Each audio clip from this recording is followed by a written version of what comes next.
Hello everyone, कैसे हैं आप लोग। आशा करता हूं कि आपकी JKSSB क्लास 4 एग्ज़ाम के लिए तैयारी काफ़ी अच्छे से चल रही होगी।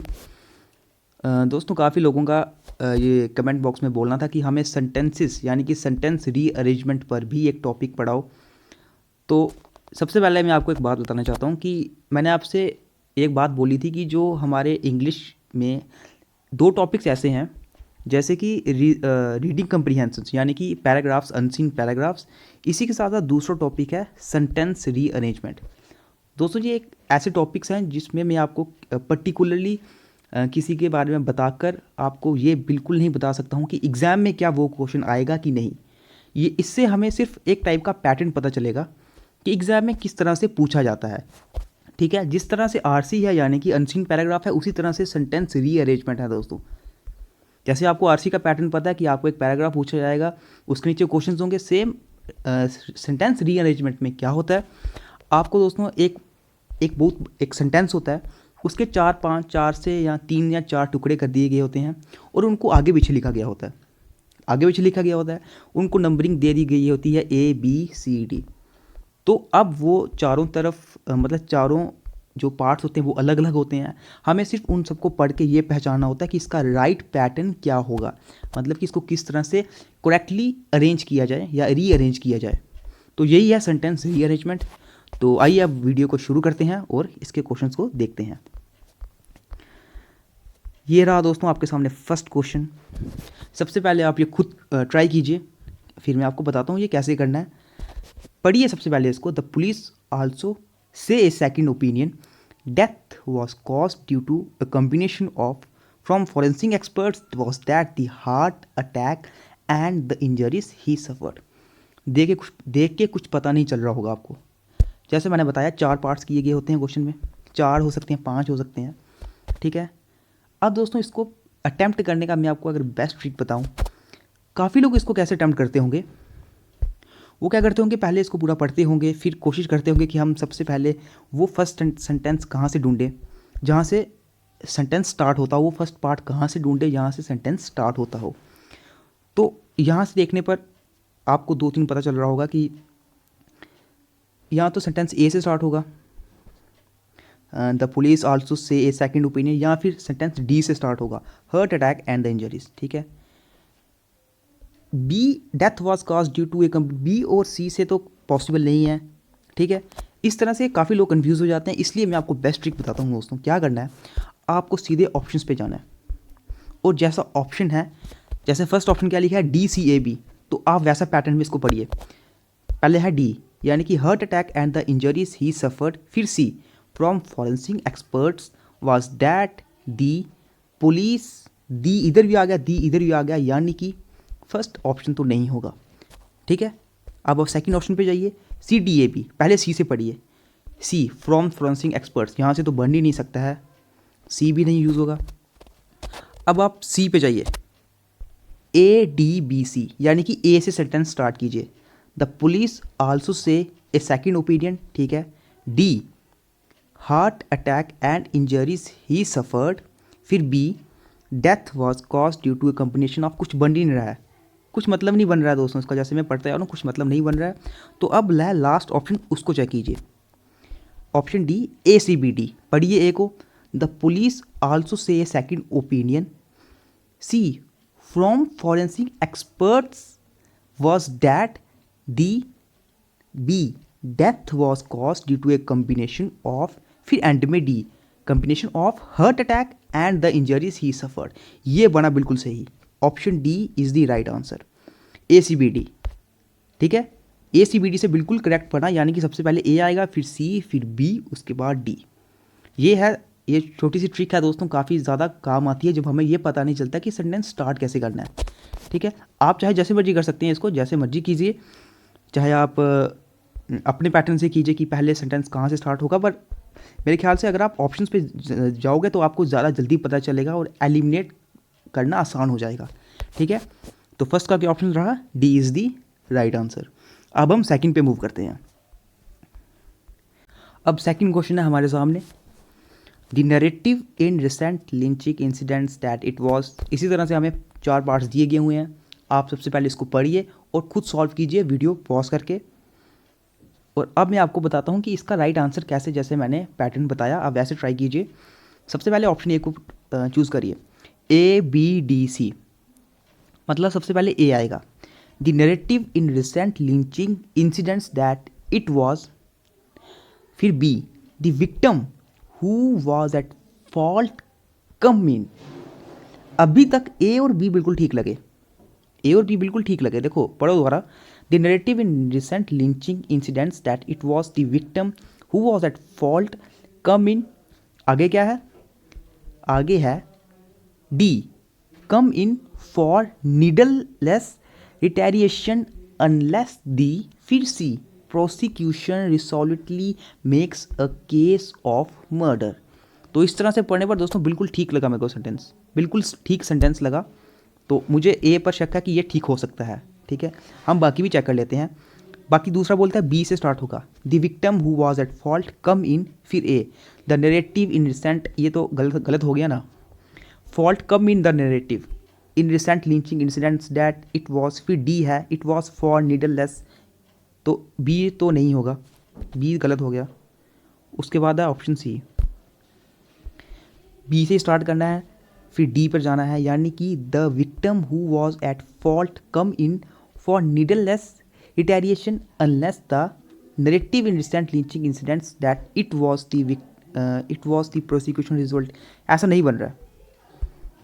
सेंटेंस का मतलब ही दोस्तों बिल्कुल अजीब निकल रहा है। आपको इस टाइप का सेंटेंस बनाना है कि वो मीनिंगफुल निकले, तो सी ऑप्शन भी नहीं होगा।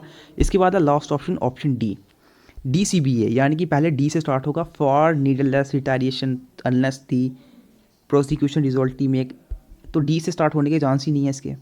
कौन सा ऑप्शन सही लगा? ऑप्शन ए, जिसको पढ़ के हमारा बिल्कुल सही चल रहा था, option A is the right answer. ठीक है, अब हम थर्ड क्वेश्चन पे मूव करते हैं। थर्ड क्वेश्चन हमारे सामने लिखा हुआ है, ये काफ़ी आसान दिख रहा है।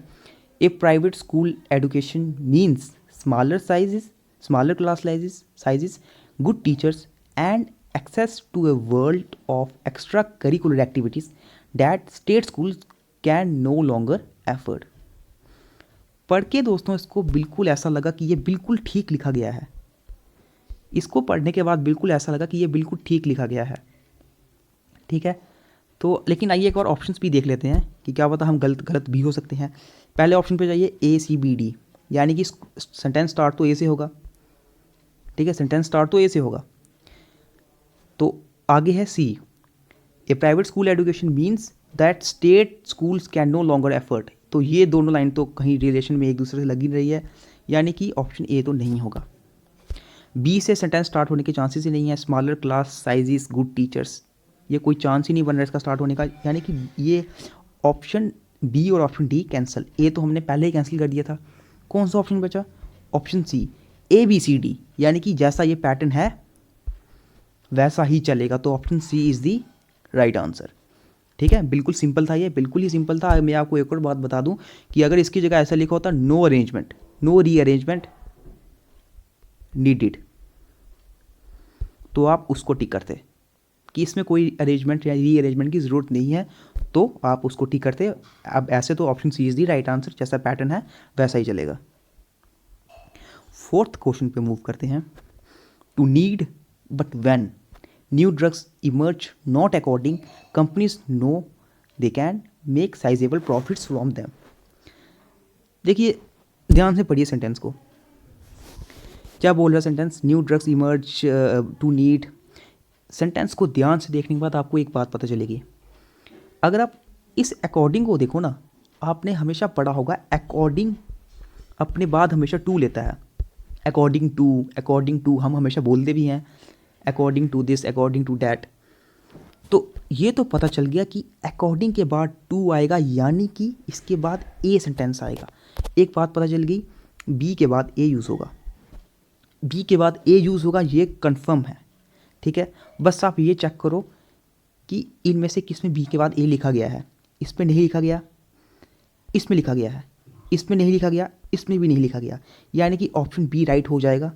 ऑप्शन बी राइट हो जाएगा, लेकिन हम एक बार चेक कर देते हैं कि ऐसा अरेंजमेंट बन रहा है। ठीक, पहले है बी से सेंटेंस स्टार्ट हो रहा है, new drugs emerge not according to need but when. इसके बाद सी है, but when companies know they can option D make sizeable profit from them. बिल्कुल सही बना सेंटेंस है, बिल्कुल सही सेंटेंस बना दोस्तों, बिल्कुल सही मतलब निकल रहा है इसका। तो option B is the right answer. ठीक है, मुझे उम्मीद है आपको ये पता चल रहा होगा। एग्जैक्टली ये वर्ड्स नहीं पूछे, ये सेंटेंसेस नहीं पूछे जाएंगे दोस्तों आपको, मैं पहले ही बता देता हूँ।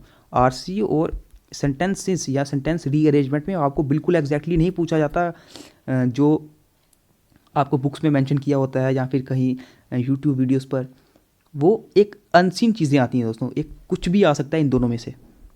आरसी किसी के बेस से पूछी जा सकती है, सेंटेंस अरेंजमेंट भी कोई भी सेंटेंस के पार्ट्स में पूछा जा सकता है। ठीक है, अब हम नेक्स्ट क्वेश्चन पे मूव करते हैं। Question number 5, years of public sector wage freezes have compared with teachers in other countries as well as other graduate jobs meant salaries have fallen। आइए फर्स्ट पार्ट को पकड़ते हैं पहले। फर्स्ट पार्ट बोल रहा है ए से सेंटेंस स्टार्ट होगा, यानी कि years of public sector wage freezes have, फिर B pay have compared with teachers in other, फिर C countries as well as other graduate jobs meant salaries have fallen। Other graduate jobs के आगे meant salaries have fallen वाला कुछ समझ नहीं आया, यानी कि ये सेंटेंस कुछ इतना सही बना नहीं, ए को हम कैंसिल करेंगे। अब हम बी पर जाते हैं। बी क्या बोलता है कि सेंटेंस आप बी से स्टार्ट करो, compared with teachers in others, तो ये तो स्टार्ट होने के चांस ही नहीं है, कोई चांस ही नहीं है स्टार्ट होने का इसका, तो फिर ये ऑप्शन बी कैंसिल होगा। अब हम ऑप्शन सी पे जाते हैं, ADBC, यानी कि सेंटेंस तो ए से स्टार्ट होगा, years of public sector wage freezes have, इसके बाद D have meant salaries have fallen, have का यूज़ किया गया है। इसके बाद थर्ड फॉर्म ऑफ वर्ब, यानी कि सेंटेंस पैसिव वॉइस है, बिल्कुल ठीक है, ये सेंटेंस पैसिव वॉइस और बिल्कुल ठीक है, यानी कि AD बिल्कुल ठीक जा रहा है। Years of public sector wages freezes have meant salaries have fallen. इसके बाद है B have fallen compared with teachers in other, बिल्कुल ठीक है, fallen compared with teachers in other. Option C countries as well as other graduate jobs, बिल्कुल सही है option सी के पैटर्न से, यानी कि ADBC is the right answer. ठीक है, मुझे उम्मीद है आपको ये वाला समझ आया होगा। अब हम 6th पे मूव करते हैं। ये है 6th, तो आप वर्ड देख रहे हैं सामने, ठीक है, आप वर्ड देख रहे हैं सामने। 5 मैंने आपको दोस्तों करवा दिए, ये 6th मैंने आपके लिए रखा है। आप इसको एक बार देखिए और आप इसका पैटर्न बनाने की कोशिश कीजिए। आप इसको बाय एलिमिनेशन मेथड जैसे मैंने बताया वैसे भी कर सकते हैं, या फिर आप इसको जैसा भी आपको चाहे, जैसा भी आपको पसंद वैसे आप इसे कर सकते हैं। इसका आंसर आप मुझे कमेंट बॉक्स में ज़रूर बताइएगा कि इसका आंसर क्या आया, और जो इसका राइट आंसर होगा मैं वो जल्दी ही पोस्ट कर दूंगा वीडियो के बाद। तो ज़रूर आप इसको ट्राई कीजिएगा, आपको इस थोड़ा पता चलेगा इस पैटर्न के बारे में कि सेंटेंस रीअरेंजमेंट कैसे आते हैं। और जैसा कि मैंने बताया आरसी और सेंटेंस रीअरेंजमेंट पर आपको इतना ज़्यादा ग्रामेटिकली डीप जाने की ज़रूरत नहीं है, क्योंकि ये एक अनसीन चीज़ें होती हैं जो आपको कुछ भी पूछी जा सकती है। ठीक है, ये आपको बिल्कुल ही ठीक ठाक मार्क्स दे देगी अगर आप सिर्फ अपना थोड़ा सा लॉजिक यूज़ करो। ठीक है, तो मुझे उम्मीद है आपको आज की वीडियो पसंद आई होगी। ये था हमारा सेंटेंस रीअरेंजमेंट पर क्वेश्चंस। तो इसी के साथ अब ज़्यादा से ज़्यादा 7 दिन और बचे हैं एग्ज़ाम के लिए, तो आप जितना हो सके क्विज़ दीजिए, कितना भी ज़्यादा आप जहाँ से हो सके ज़्यादा पढ़िए, ताकि एग्ज़ाम के लिए आप अच्छा कर सकें। और एग्ज़ाम के लिए हमें पहले ही आपको बेस्ट ऑफ लक बोल देते हैं। अभी भी 7 दिन है और अच्छे से पढ़ना। मिलते हैं फिर आपसे अब नेक्स्ट वीडियो में।